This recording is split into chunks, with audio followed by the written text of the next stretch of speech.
I'll have to try to return the first two, I guess. If they're sketchy websites, you ain't going to be able to return that. Probably not. 3 outfits, one night, and none of them have arrived, basically. Yep. There's a specific kind of thing you have to wear. You can't, like what you're wearing right now, you couldn't just wear. Oh my gosh, Evan, no.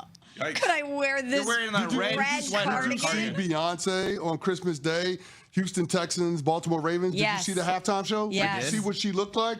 That's the theme for going to a Beyonce concert for Cowboy Carter. That's right, CC. That's the theme. Is it like all denim?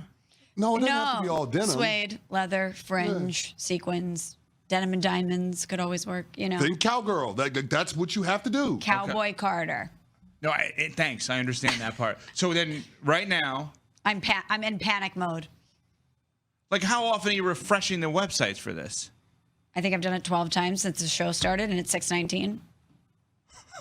Oh my God! This is serious business. Why not just walk into a store? I don't think you fully appreciate how important the outfit is. This is serious business, sir. It's half the battle securing the tickets, the other half of the battle is the outfit. Yes. And I'm going with our hair and makeup crew, so I can't just. Happy birthday, Anita. Happy birthday to Anita. Our hair can't stylist. just show up and embarrass them. No. Like they have their outfits ready to go. No, the fascinating part about going to a Beyonce concert is that it's not a spectator sport. You have to be an active participant, and a big part of your participation is the outfit that you wear. That's right. Yeah. It's a huge part. This is a big deal. I bet you, I shouldn't do this, but I bet you companies will throw things at you to do that. They would love for you to wear their stuff. But they got about They're on the clock. they got about 35 hours. They're on the clock. Contact our sales and marketing team because if you want to outfit Smalls, she's in trouble. I am in big trouble. There's a direct correlation to your fit check and your enjoyment of the Cowboy concert. I want to You're see you so show right up on in a that. pool holes jersey tomorrow night. A pool holes jersey. Like, hey, I got nothing to wear. I'm going to rock my pool holes jersey. Okay, I'll tell you this. He doesn't get it. He does not understand. He doesn't get it. That's why I directed this at you. So I went to Renaissance and I put together what I thought was a sufficient outfit. It was not. And my outfit was there on time. I learned my lesson that what I thought was appropriate for a Beyonce show was like 3 levels below where it needed to be. Mm-hmm. So this time I was bringing it. But my stuff is not right. I feel like you have to invest the same amount on the outfit as you do the actual ticket. Well, that's a very expensive outfit. Oh, I heard how much the tickets But are. that's what I'm saying. Like it's at that level. Like CC. You're not wrong. The level of investment when you're going to the Beyonce concert, whatever the ticket costs, that's probably what you're gonna have to spend on your fit or fits. Yeah, it's just like you at the Super Bowl, leave it all out on the field. Yes, right? No 1000%. excuses, play like a champion. Yep. This is my Super Bowl for the year. All right. Well, you got tonight, ESPN bet. Phillies, Rockies. Phillies minus 240. You need to get to that number. I'm taking that bet. You need to get to that number of the tickets. So figure out a way, all in, how you can bet on the Phillies on ESPN Bet. Use promo code USL, 1-800-GAMBLER, if you have a gambling issue, and the promo code not available in New York. But get the $10 in. You get $100 of bonus bets. Do it on the Phillies tonight with Smalls so she can get an outfit for Cowboy Carter because she's 0-2 so far this season on Cowboy Carter outfits. You also could bet tonight on the Knicks and the Pacers, game number 1 of the Eastern Conference Finals here on ESPN Radio. It's interesting. The question is out there, are we disrespecting the Pacers? I picked the Pacers in 7 and Pascal Siakam to win series MVP. How would has there been disrespect towards the Pacers? I feel like everybody is actually understanding how good this team is. We live in New York, so there's certainly more excitement about the Knicks. The fans, we've been very specific on our conversation about the fans. But I think everybody's been somewhat respectful of the Pacers, no? Nobody has entertained the Pacers winning the title. Yeah. Well, Nobody's entertained that. We've talked about the Knicks winning the title, what a title would mean for Ant, what a title would mean for OKC and SGA, validating their regular season and the individual accolades. Nobody has gone to the place of, well, what happens if Tyrese Haliburton and the Indiana Pacers win the Larry O'Brien trophy? Said no one. No. Nobody has said that. Well, then play that out. Let's play that out. I'll say it. What happens if Tyrese Haliburton and the Indiana Pacers win the NBA championship? Rick Carlisle then wins his 2nd title with 2 different teams. What's the reaction?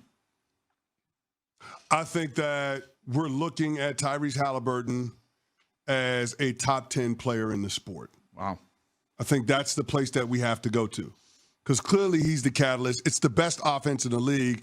It has been for the last calendar year. The biggest difference in terms of what they do is how they play defensively. But in those clutch moments, when you need a bucket, when you need somebody to step up, number 0 ain't going to shy away from it all. He wants all the smoke. He's going straight up the chimney. And I think that's the thing that has been understated about his game. And that's why it feels like this Pacers team has been disrespected, because he's been disrespected. His peers voted him the most overrated player in the league, right? I mean, outside of Jason Tatum, nobody got less burn on the Olympic team than Tyrese Haliburton. So I think that this dramatically changes how we view the Pacers, because our perception of Tyrese Haliburton is dramatically different. No doubt. It will change everything. I do think that there is a contingent of people, not on this show, but that will say, oh, well, if Tatum didn't get injured, maybe the Celtics come back and they beat the Knicks, and then the Pacers aren't in this position. I think that there, no matter what happens with the Pacers, will be a crop of people that want to line up some sort of excuse bandwagon as to why the Pacers were able to get it done. And as far as disrespecting the Pacers, I don't think I'm doing that, but I picked the Knicks in 7 because I think it's going to be such a back and forth physical series. These teams are pretty evenly matched, but I thought if it comes down to it in the end, I'm going to go with the guy on the floor who I believe to be the most clutch player out there, which is Jalen Brunson. But then I kept thinking about it last night, and that same question was in my head. I'm like, am I being dismissive of the Pacers? Because we know what that offense is like, how punishing they are. We know the depth that they have. And we know when it comes to this series that whoever controls the pace and the style of the game is likely going to win the series. And Indiana has done that consistently. Oh, yeah. They've done it in the playoffs. They've done it since the calendar year turned in January. They've been that team. So even though I could absolutely see them beating the Knicks, I still didn't pick them to win. So maybe I am being a little disrespectful and dismissive of Indiana. You know, if Indiana does go on and wins, and they face, let's just say, Oklahoma City in the title round, from a basketball perspective, that will be A-plus basketball. Everybody that's not a basketball fan will rip the idea of Indiana and OKC, this is the worst year ever. From a pure basketball perspective, that would be unbelievable. I mean, all of these teams, but I'm just saying those two play such beautiful ball when they're on, moving the ball, the speed, etc., and obviously the defense. All right, coming up, we are going to go from one Iowa State guy in Haliburton to another who was maybe going to get $65 million a year in his head. But first, I will tell you where Tyrese... Im. Đang quay.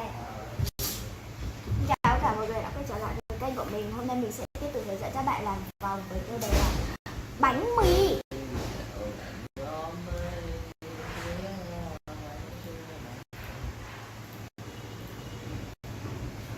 Nó muộn quá.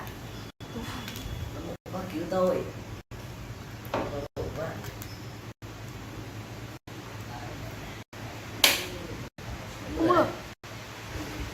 Chuẩn bị mất điện, quay thôi.